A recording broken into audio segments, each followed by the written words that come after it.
sana magalit.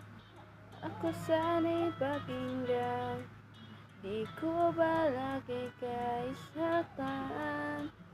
Hindi ikaw ang problema, wala akong iba, di tulad ng iyong hinala. Sarili ay di maintindihan, hindi ko malaman ano bang dahilan na pansamantalang pag-ibig ko ng kalayaan. Minamahal kita pero kailangan ko lang mag-isa. Huwag mong isipin